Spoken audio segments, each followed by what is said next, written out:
Boa tarde, meus amigos. Boa tarde, minhas amigas. Nós estamos aqui na Sociedade de Estudos Espíritas Francisco de Assis. Hoje é 9 de setembro de 2024. Nesse horário, nós estudamos essa obra, Recordações da Mediunidade, de Ivone do Amaral Pereira. Nós estamos no capítulo Materializações, tá? Esse é o capítulo que nós estamos estudando. Já estamos um pouco avançado nesse capítulo e hoje vamos dar continuidade. Mas antes vamos iniciar fazendo a nossa oração, agradecendo a Deus, agradecendo a Jesus a oportunidade que estamos tendo de aqui reunidos em nome do Senhor, podermos aprender um pouco mais, conhecer um pouco mais dessa doutrina, e que, com certeza, isso tudo tem nos ajudado muito na nossa caminhada. Que o Senhor esteja sempre ao nosso lado, graças a Deus. Então, vamos lá começar a nossa... Aqui, Ivone, né? Ela trouxe várias experiências aqui, falando de Arthur Conan Doyle, Sir Robert Daley Owen, né, que é outro grande estudioso, Alexander Aksakov, né? Agora ela vai falar dela, das experiências que ela vivenciou, tá? Então ela vai dizer assim: foi na cidade de Lavras, no sudoeste do estado de Minas Gerais, onde presenciei e também vivi os mais belos fenômenos espíritas, quer por meio da minha própria faculdade mediúnica, quer da de outrem. O leitor estará lembrado de que ali, naquela cidade, isso é muito interessante o que a Ivone vai dizer aqui. Então, ela diz assim: ó, o leitor estará lembrado de que ali, naquela cidade dos Ipês, obtive as visões do meu apocalipse, entre aspas, né? Se assim me posso expressar, as quais resultaram no livro Memória de um Suicida. Então, foi nessa cidade que ela recebeu, né? Essa obra maravilhosa, no antigo gabinete mediúnico do Centro Espírita de Lavras. Então, a cidade de Lavras é conhecida como a cidade dos Ipês. Hoje, o centro, um nome modificado para Centro Espírita Augusto Silva, em homenagem ao pioneiro do espiritismo na região. Estará também o leitor lembrado dos fatos positivos narrados em Dramas da Obsessão. Isso é maravilhoso, gente, de Adolfo Bezerra de Menezes. Fatos igualmente ali desenrolados na sua feição espiritual, e até vividos por mim mesma e meus antigos companheiros de lides mediúnicas naquela instituição. Caberia, num volume, a série de grandes e pequenos fatos, que, num período de 6 anos de labor espírita, foram presenciados no antigo Centro Espírita de Lavras, núcleo que ainda hoje vive nas minhas recordações, como cenáculo venerável onde a verdade espírita foi exaltada, testemunhada e legitimamente praticada por encarnados e desencarnados. Dir-se-ia que, pelo menos na época em que eu ali vivi, a cidade de Lavras era assinalada pelo alto. Isso aqui é interessante, vamos prestar bem atenção, gente, que é um detalhe que ela fala sobre a cidade dela, né? Que a cidade de Lavras era assinalada pelo alto como repositório de forças invisíveis. Era uma cidade que tinha essa característica. Nem mesmo as clássicas sessões de materializações realizadas com as mais significativas possibilidades de verificação faltaram para completar o panorama espiritual que ali se estendia prodigamente. Você está dizendo que essa cidade de Lavras era uma cidade que espiritualmente tinha algo de diferente, né? Ou a mais do que as outras, né? Inclusive, sessões de materializações aconteceram ali naquele casa espírita ali em Lavras. No entanto, porque essa cidade reunira tantos valores psíquicos? Então, ela faz essa pergunta: por que será que tantos fenômenos, né, aconteciam nessa cidade? Por que tantos fenômenos encantadores, espontâneos, insofismáveis, porque portadores de frutos inconfundíveis e, por isso mesmo, mais valiosos, daquela época, quando hoje, segundo informações de antigos companheiros de trabalho, ali ainda residentes, esses se recolheram à espiritualidade, e nada mais é testemunhado entre os da nova geração. Quer dizer, hoje, na época que ela escreveu esse livro, a situação já era diferente do tempo dela de juventude. Lá no passado, a cidade tinha uma produção fenomênica muito grande. Hoje, quer dizer, a época que ela escreveu esse livro, essa produção fenomênica já era menos intensa. Aí ela diz aqui, seria pelo caráter fervoroso dos adeptos do espiritismo, que então ali se desdobravam, né? Seria por isso, por causa dos trabalhadores que ali se desdobravam? Aí ela vai dizer aqui, em doce fraternidade e harmonia de vistas, que lembrariam os primeiros cristãos voltados para Deus e afastados do mundo, empolgados pela atuação magnífica que dos passos transfigurava. No entanto, acredito que nem mesmo o ambiente geral da cidade, ou seja, a sua ambiência metaetérica, já que era uma cidade, né, que produzia tantos fenômenos, para utilizarmos a conhecida expressão do sábio professor Frederic Myers, nem mesmo essa ambiência seria propícia ao que psicamente se desenrolava na humilde descrição do antigo centro espírita de Lavras. Agora ela vai dizer coisas muito importantes. A cidade em questão, ela vai tentar explicar o porquê que a cidade produzia esses tantos fenômenos. Ela vai dizer aqui que a cidade de Lavras, em questão, fora centro escravocrata, intenso ao tempo do Império. Essa cidade é no sudoeste de Minas Gerais, tá? Ela fica no sudoeste de Minas Gerais. Então, foi uma cidade que foi um centro escravocrata intenso ao tempo do Império. Daqui que eu se perdeu? Onde até mesmo leilão de escravos existira. E a feição colonial da própria cidade e a citada ambiência evocavam impressionantemente os dramas da escravatura, os quais pareciam continuar desenrolando-se ao redor de cada um, pois, como médium, eu mesmo percebia os ecos angustiantes daqueles dramas, como que impregnando o próprio ar que a circundava. Então, essa cidade viveu de forma intensa o período da escravidão. De forma intensa.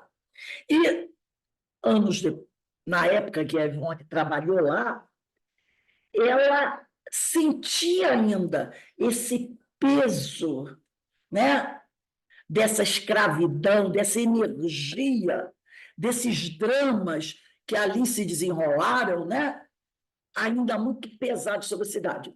Eu queria só contar aqui uma história, né? Há muitos anos atrás, isso já deve ir lá para uns 20 anos ou mais, eu tive no Museu Nacional, aquele museu daqui da Boa Vista que pegou fogo. Eu me lembro que era uma tarde. Estava andando ali pelo museu, várias salas do museu, para lá e para cá, olhando, gostava muito daquela área das múmias, né? Dos artefatos egípcios. E, de repente, eu entrei numa daquelas salas. Era uma sala que tinha uma janela que dava para o jardim. Eu entrei naquela sala, né? Tinha alguns artefatos ali muito bonitos, da época do Império, e fui andando. Daqui a pouco, começou a me bater assim, um constrangimento, sabe? Uma coisa assim, agoniante, agonizante, sabe? Como se, de repente, um peso. Eu senti que a energia do local se modificou muito. Aí eu, para dar aquela disfarçada, porque aquilo já estava, foi de uma forma assim, tão forte, começou a me incomodar. Aí, sabe, chegando a ponto de me bater um pouco de medo mesmo, sabe? Aí o que eu fiz? Estava um sol legal, devia ser 2 horas da tarde, um sol legal. Fui para a janela. Quando eu me debrucei na janela, olhei para o jardim, não tinha uma alma encarnada no jardim. A janela dava para uma área do gramado muito grande. Não tinha uma pessoa naquela gramado. E assim, quando eu olhava para aquele gramado, a sensação era a mesma de dentro da sala. Aquela sensação de peso, sabe? De uma atmosfera que foi. Porque quando eu entrei, andei, daqui a pouco aquilo foi se instalando. Sabe? Aquele tipo, como se alguém fosse jogando um cobertor pesado sobre você, e como se a coisa fosse me espremendo assim, e era ambiente, o ar, sabe? Aí aquilo, sinceramente, me deu um certo receio. Aí eu fiz uma prece assim rápida, nem me lembro se fez bem, e eu senti isso aqui, eu não consigo mais ficar nessa sala. Não conseguia, não tinha ninguém. Ninguém entrou na sala durante o tempo que eu estava ali. Ficou de uns 10 minutos. E olha que o museu foi assim, gente. Crianças falando, ninguém passou nem na porta daquela sala. E o jardim também, ninguém. Era eu na sala, sozinha. Gente, mas foi uma sensação tão desagradável que eu nunca esqueci. Sabe, a sensação ruim. Daqui a pouco eu olhei assim, sabe, me dando até um certo receio. Sabe, depois eu vou sair daqui já já. Saí daquela sala, passei o corredor, entrei na outra sala. Passou. Mas aquela sala, valha-me Deus, eu tive a impressão que algo muito, muito. Eu nem sei que sala era, era uma das salas do palácio, né? Eu fiquei imaginando alguma coisa muito ruim acontecendo nessa sala. Porque, olha, foi uma sensação braba, sabe? Aquela coisa de te dar medo. São dois lugares que eu senti essa sensação. Uma foi ali. Outra foi lá no Parque Guile, né? Que é o Parque Lage, Parque Lage. Eu passeando por ali, não sei o que lá. Daqui a pouco eu vi uma escadinha e tinha uma plaquinha, lavanderia. Desci a escadinha, entrei. Entrei não, nem entrei só um pedacinho. Era onde as escravas lavavam roupa. Era um corredor grande, um tanque de água assim ao longo do corredor, e lá no final tinha uma sala que não tinha porta, né? E o lugar era muito tudo. E eu entrei assim, dei uns 3, 4 passos dentro da lavanderia, desci a escada, era um jardim assim, né? Quando eu entrei na lavanderia, eu disse: Meu Deus do céu, o que é isto? Um ambiente até meio escuro, né? Porque não bate sol, né? Tinha algumas pessoas circulando ali, né? Aí eu sabia, fiquei sabendo que era onde as escravas lavavam as roupas ali, sei lá. E lá no final tinha uma sala. Aí eu ainda andei um pouquinho atrás. Sensação horrível, horrível. Eu me forcei até o final do corredor. Fiquei de frente para a sala. Salão grande assim, tipo uma caverna, né? Um salão grande assim. Olhei para dentro, aquele, sabe, coisa horrorosa. Eu falei, mas eu não entro aí, nem que me pague. Olhei assim, era como se tivesse uma tela energética na porta daquilo. Tinha gente que entrava. Mas, para mim, parecia ter aquela tela energética ali. E eu olhei e disse assim, mas eu vou sair daqui agora. Virei as costas aí. Não consegui. E só de olhar para dentro daquela sala, que eu não sei o que as escravas faziam ali, ou o que acontecia com elas ali dentro, mas realmente não dava para entrar. Uma energia pesada. Não sei se alguém já foi no Parque Lage e já viu essa, essa parte da lavanderia. Fica logo depois oh meu Deus, onde tem as flores. Pronto. O Jardim Botânico. Alguns. deve ser 1 quilômetro, mais ou menos, né? Depois do Jardim Botânico. Mas, olha, quem já foi lá, quem for, dá uma olhadinha nessa lavanderia, né? Para mim, horrível, horrível. A sensação, ali, ainda mais sendo da época dos escravos, que algo não muito bom aconteceu, né? Algo muito triste aconteceu ali, né?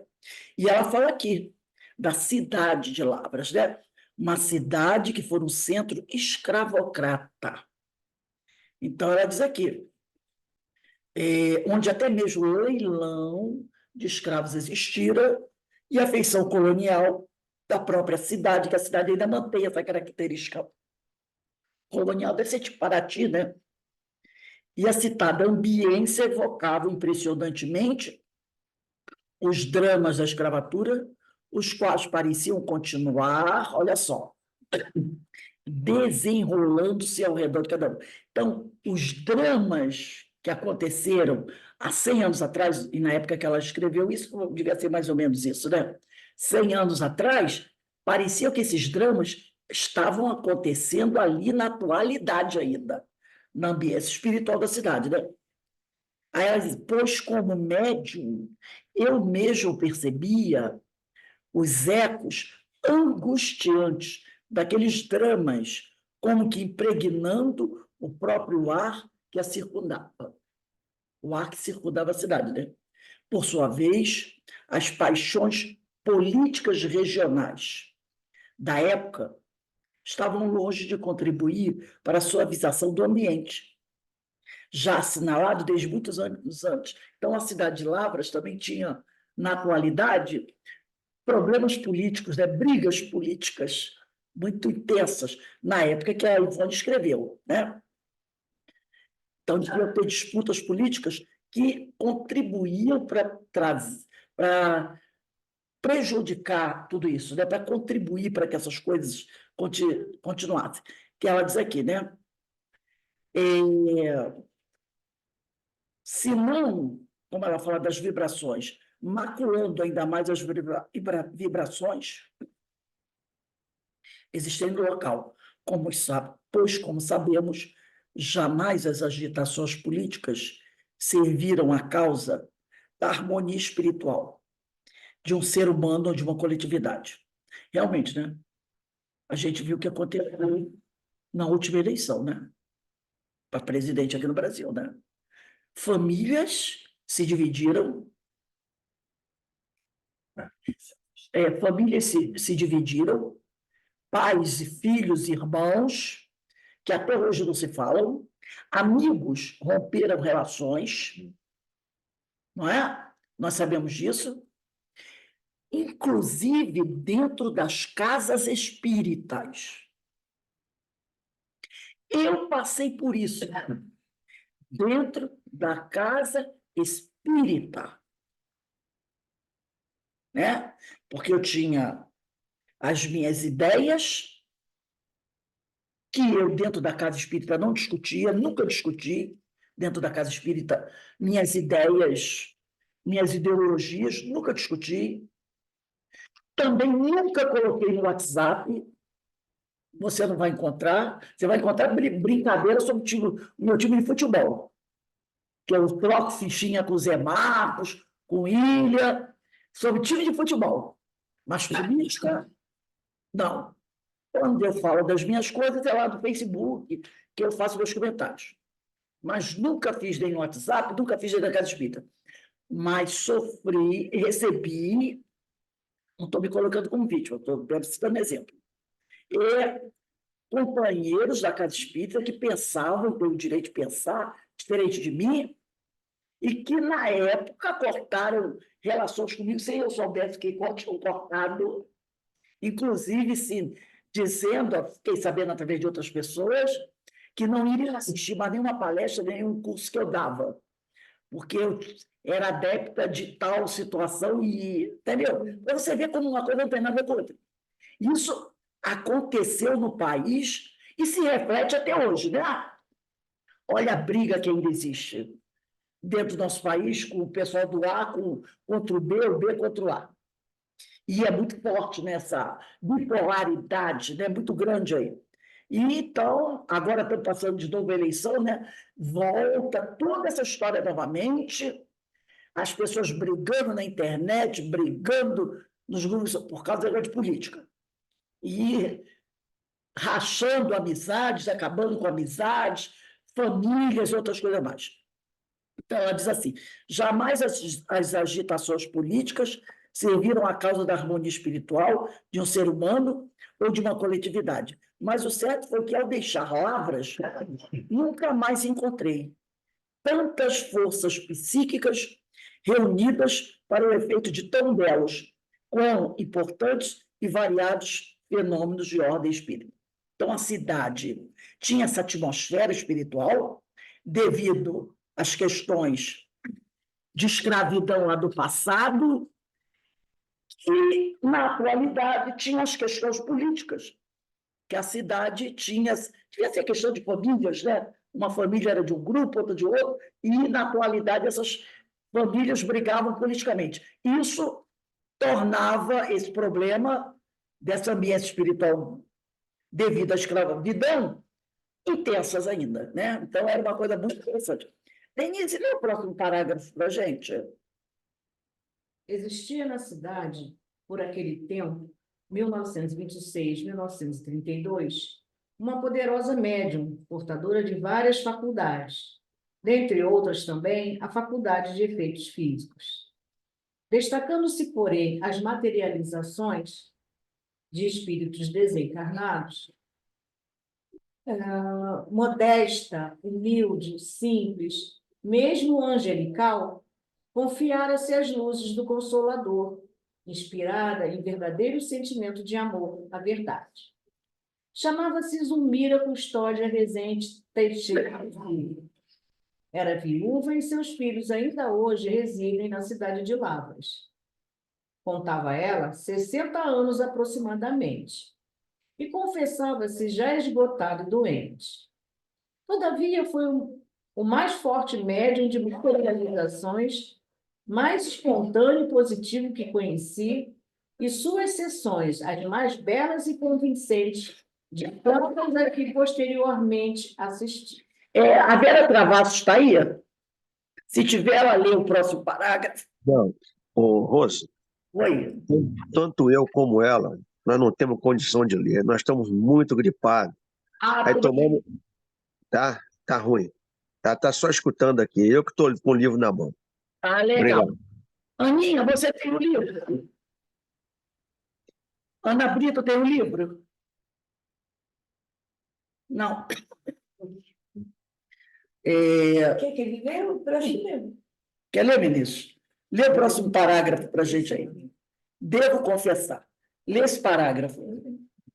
Devo confessar que não sou partidária de sessões de materializações de espíritos. Se a era da CISP, conservo-me sempre prevenida contra fraudes, mistificações e personalismo dos dirigentes. E entendo, com as instruções dos próprios livros doutrinários, não existir necessidade de tais reuniões nos dias atuais, quando já estamos bastante preparados para compreender e assimilar a doutrina espírita, sem necessitarmos das provas materiais para nos convencermos da verdade. Para um instantinho, Menezes. Olha só que ela interessante que ela diz aqui. Ela diz que ela, Ivone, não gosta muito dessa história de reunião de materialização, tá? E ela diz que os ensinamentos que os livros doutrinários nos trazem nos dão tantas informações que nós não temos necessidade nenhuma de participar dessas reuniões. Que o Pentateuco, né, os livros de Kardec, de André Luiz, de Dr. Bezerra, de Chico, né, já nos preparam suficiente para compreender e assimilar a doutrina, sem precisarmos das tais provas materiais para nos convencermos da verdade.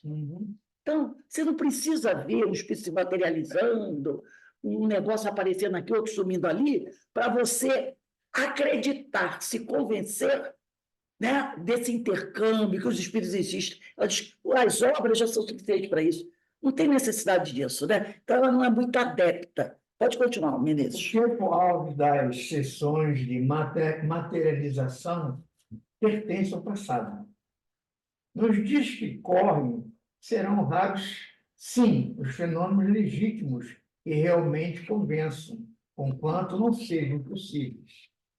Com um século de doutrina toda explicada, repetida, raciocinada, cumpre que, pelo menos nós espíritas, confesso, pelos estudos, pela meditação e nossa própria espiritualização, adquiramos condições vibratórias para o intercâmbio direto com os desencarnados. Interessante. Se precisarmos provocar materialização de espíritos, a não ser para fins de superior utilidade. Sabemos, outro sim, que os grandes espíritos não mais se interessam por esse gênero de manifestações do invisível, as quais, em grande maioria, ficaram entregues à entidade de ordens medíocres e inferiores. Olha o instante, Menezes. Então, está dizendo aí que nós, espíritas, confessos, espíritas mesmo, pelo estudo, já temos condições vibratórias para o intercâmbio direto com os desencarnados, sem precisar que eles se materializem para a gente entrar em comunicação com eles. Na reunião mediúnica, o espírito não precisa se materializar para você entrar em comunicação com ele. Então, a gente só tem necessidade dele aparecer para você se comunicar. E ela diz assim, que os grandes espíritos, os espíritos mais evoluídos, não gostam desse tipo de reunião. E essas reuniões, muitas vezes, ficam por conta dos espíritos menos evoluídos. Pode continuar, Menezes. Não obstante, o fato é sensacional e atraente, e quando legítimo, presidido em realidade pelas bênçãos da verdade. É tão arrebatador, tão emocionante, que o assistente se curva à evidência, comovendo-se até as lágrimas, visto que a verdade se impõe, sem permitir dúvidas, tal a natureza das vibrações que emite. Então, ela faz essa crítica, né? Dizendo que ela não é simpática a isso, mas, ao mesmo tempo, ela não deixa de reconhecer que é uma coisa espetacular, né? Você vê um espírito se materializar na sua frente. É uma coisa espetacular. Acho que não tem necessidade disso. E que, muitas vezes, essas reuniões, elas são, muitas vezes, envolvidas, né, por fraudes e mistificações. Daí o grande problema. Beto, lê o próximo parágrafo. Ora, eu chegar a Lavras havia apenas 6 dias, quando fui convidada para uma sessão de materializações de espíritos no domicílio da média Zumira Teixeira. O convite partira de uma família residente pela vizinhança da casa de meus pais, pois eu não podia contar com nenhum outro conhecimento na cidade. E a média era inteiramente desconhecida para mim, e eu igualmente para ela. Em chegando à sua casa, nem mesmo foi apresentada a ela, dado que o horário é exíguo para apresentações. Até então eu conhecia sessões de materializações somente através dos relatórios dos livros clássicos de doutrina espírita e dos jornais de propaganda da mesma. Mas estava mais que familiarizada com materializações de espíritos, fora das sessões, visto que desde minha primeira infância eu os via e falava com eles. Ana Constantino, lê para a gente agora mais um parágrafo. No local da sessão, de imediato, constatei a inexistência da cabine para o médium, assim como na inexistência da cortina para ocultá-la e da escuridão. Eu já tinha escuridão. porque era muito comum, né? Inclusive nós vimos na aula passada, né, que a médium ficasse dentro de uma cabine, lembra que nós falamos sobre isso? Ela ficava dentro de uma cabine, foi até aquele que o William Crookes que traz isso, né? E a médium, esqueci o nome da médium, ela entrava dentro da cabine, ou então ficava no lugar, num cantinho, envolto por uma cortina. E aí o espírito se materializava. Nesse caso aqui, não tinha cabine para médium ficar e nem um lugar com uma cortininha, porque o normal era isso. O médium ficava dentro de uma cabine, ali ele produzia ectoplasma e o espírito se materializava e saía da cabine. Nesse caso, não, não tinha cabine, não tinha cortina, não tinha nada. Pode continuar, Ana. A médium sentava-se diante da assistência, sempre muito reduzida, e cobria o rosto com uma toalha preta escura. Também era o roupão que trazia peça singela, que não se fazia acompanhar de nenhuma outra. A luz mortiça era conservada no próprio compartimento sobre uma mesa, e tratava-se de um lampião e querosene, o que permitia penumbra agradável, podendo a assistente destacar a cor do vestuário uns dos outros e os respectivos traços fisionômicos. Posteriormente, algumas de tais sessões foram realizadas com as janelas laterais abertas, as quais deitavam para um corredor ajardinado e onde havia a porta de ingresso à casa. A médium era essencialmente espontânea, conseguia os fenômenos mesmo sem os desejar ou provocar, e agia sem o misticismo e o mistério que comumente acompanham esse gênero de trabalho. Reparem só como é diferente de outros casos, né? Ela ficava ali, à frente de todos, a plateia era pequena, como eu falei, era uma plateia pequena, ela ficava ali, né, com aquela luz um pouquinho mais baixa, mas as janelas da sala abertas, que normalmente, né, as janelas eram fechadas, janelas abertas, que davam para um corredor, e não tinha aquelas reservas que normalmente a gente vai ler nas reuniões, sobre reuniões de materializações, escura, o médio escondido, tudo trancado, era coisa assim, bem aberta. Denise, lê mais um parágrafo aí para a gente. O ectoplasma elevava-se ao lado da médium, desprendendo-se dela, e modelava a entidade comunicante à vista de todos, de forma a permitir a assistência acompanhar todas as fases da materialização, a qual via simultaneamente a médium e o espírito, o que é de importância capital numa sessão de tal gênero. E o que também não deixava de causar a nós hoje, outros, os assistentes, certa impressão respeitável e atordoante. E nem se julgue que tivesse cabimento a fraude. A médium Zulmira Teixeira era um caráter simples, honesto e reverente a Deus. Realizava tais serviços possuída de vero amor à causa e espírito de devoção.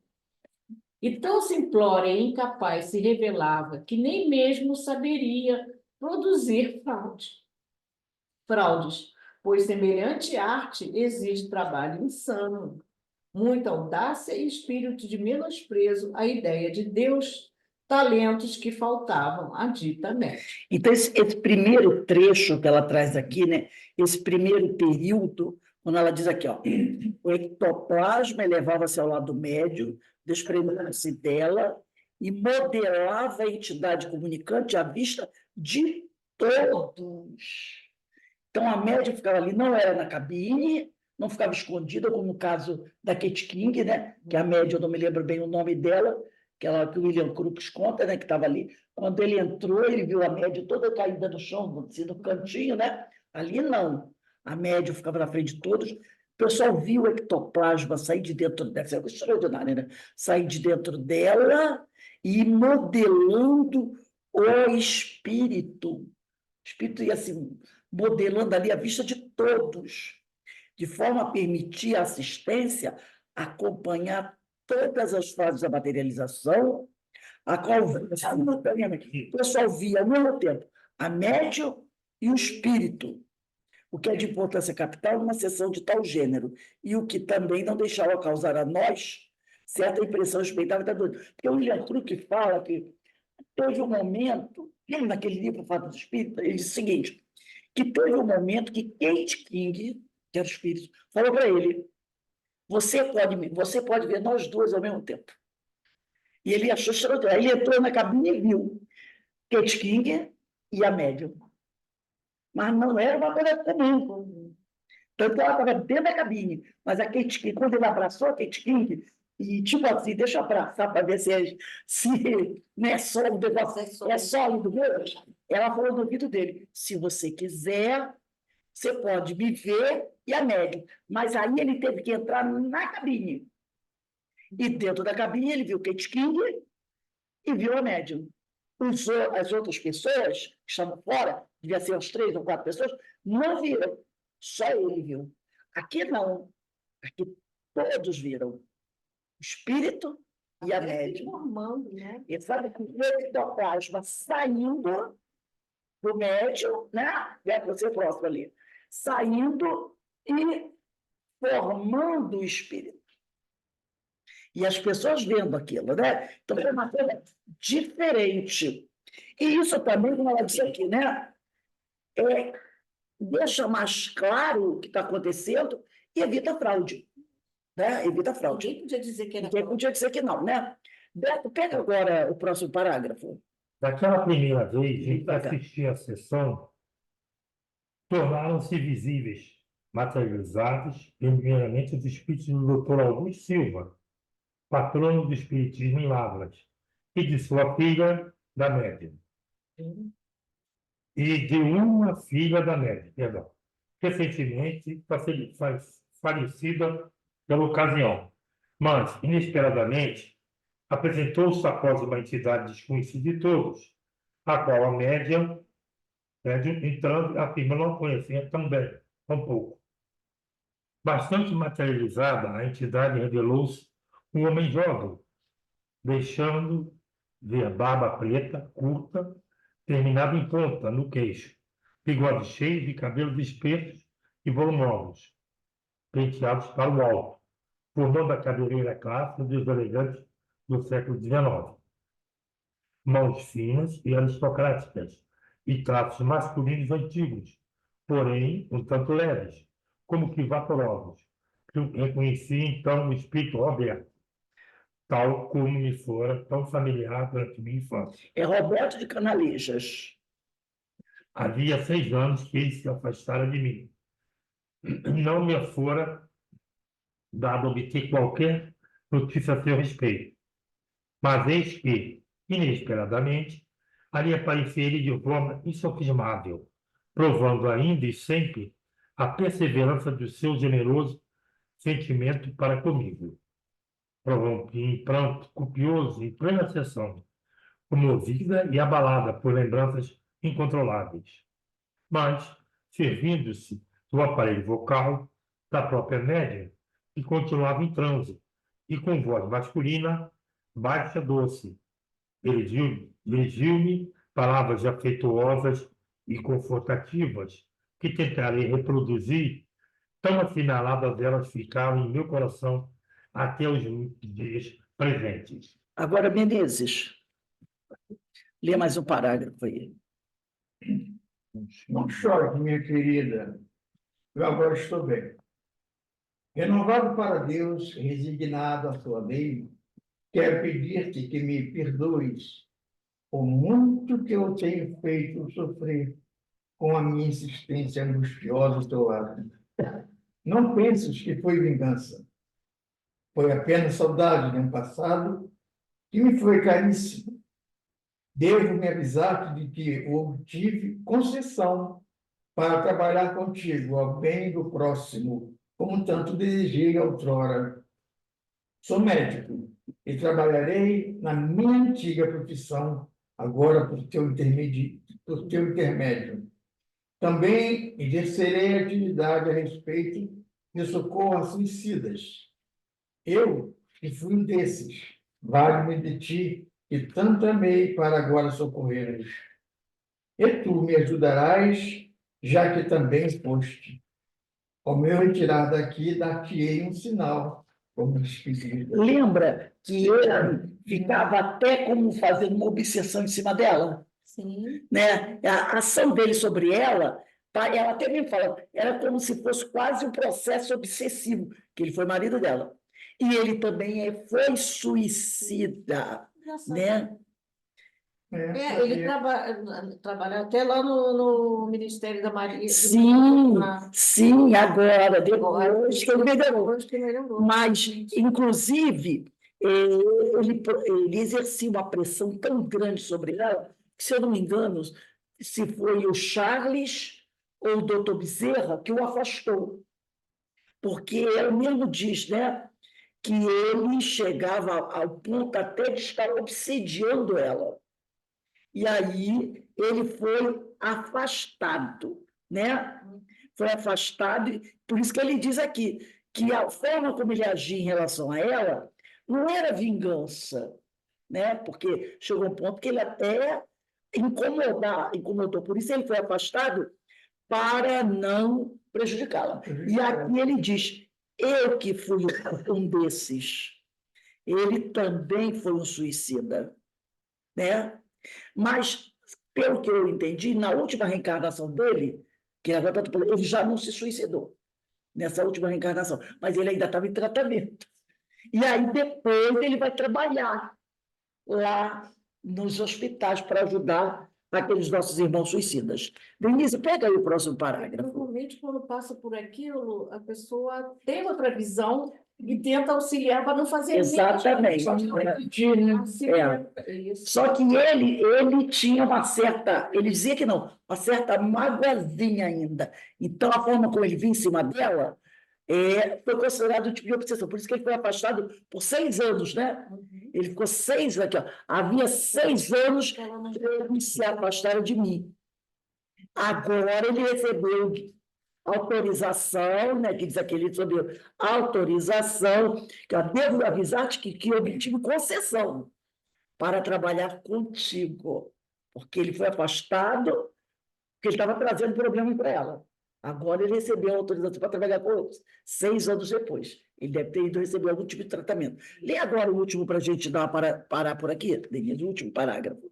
Tratando-se de um amigo tão querido, que me seguia desde a infância, esperei que me concedesse um beijo, um abraço, algo que traduzisse o grande sentimento de nossas almas irmãs. Só um instantinho, Denise. Esse processo obsessivo que ele lança sobre ela foi na parte da infância e adolescência dela. Foi ex-marido dela, né? Então, na fase de infância e adolescência, que ele fez muita pressão, ele foi afastado para não atrapalhar o desenvolvimento dela, né? Pode continuar. Ele, porém, possuía coisa melhor para testemunhar o seu afetuoso interesse, porque, desfazendo-se lentamente à nossa vista, a materialização de súbito, quase que sem transição, meus braços se transformaram. Eu não mais os sentia. Eles como que haviam desaparecido, sem que, no entanto, houvesse transe mediúnico, pois eu permanecia na posse de todos os meus sentidos, sentada entre os assistentes, que se alinhavam em semicírculo diante da médium. Em lugar dos meus, comigo estavam os braços dele, que acabávamos de ver materializados no seu fantasma. Suas mãos longas, finas, que eu tanto conhecia, ali se achavam perfeitamente reproduzidas. As mãos do perispírito são sempre muito perfeitas, nas entidades normais ou elevadas. É uma observação que ela faz, né? luminosas como os braços e refulgindo em nuances azuis, tão luminosos ambos que não só clarearam o meu regaço, como as imediações do local onde me sentava. Caramba! E assim iluminando toda a minha pessoa. Soube, então, que eu mesma era médium de materializações e transfiguração, mas não me interessou por esse gênero de fenômenos, não tratei de cultivar a faculdade, preferindo atender os conselhos dos meus amigos e protetores espirituais, Bittencourt Sampaio, Bezerra de Menezes e Charles, cuja opinião foi contrária a esse desempenho. Quer dizer, esses espíritos, Bittencourt Sampaio, né? Bezerra de Menezes e Charles, não aconselharam ela a desenvolver esse tipo de mediunidade, que é a materialização e transfiguração. Porque eles achavam que não ia trazer nenhum benefício para ela. E ela também não tinha interesse. E ela também não tinha interesse. Então, eles fizeram, ó, não dá para você fazer isso, tem outras coisas mais importantes para você fazer. Gente, semana que vem a gente vai continuar nesse parágrafo aqui, ó.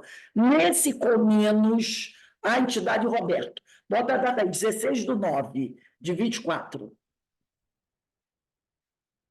Então, a gente vê como é importante, né, o estudo dessa obra de Ivone do Amaral Pereira, tratando da questão dos fenômenos mediúnicos, questão dos suicidas, porque você vê, né, Charles não, mas o Roberto, né, são entidades muito ligadas a ela.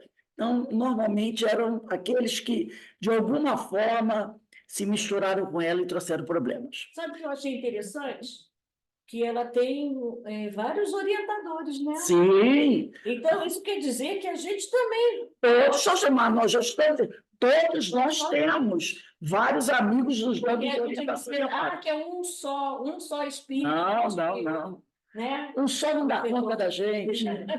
Um só não dá conta. Tem que ser uma falange, minha filha. Né? Gente, semana que vem, melhor, hoje nós temos a nossa palestra, né? Nossa palestra com o tema Suicídio entre crianças e jovens, como saída para as dores emocionais. Geisa vai estar conosco daqui a pouco, e nós só temos a agradecer a Deus por essa bênção de podermos estar aqui nos esclarecendo para podermos realizar a nossa tarefa que se faz tão urgente e necessária. Que o Senhor nos abençoe. Nós vamos dar uma paradinha aqui, daqui a pouco a gente retorna para a nossa palestra, tá bom? Aguardamos a presença de todos.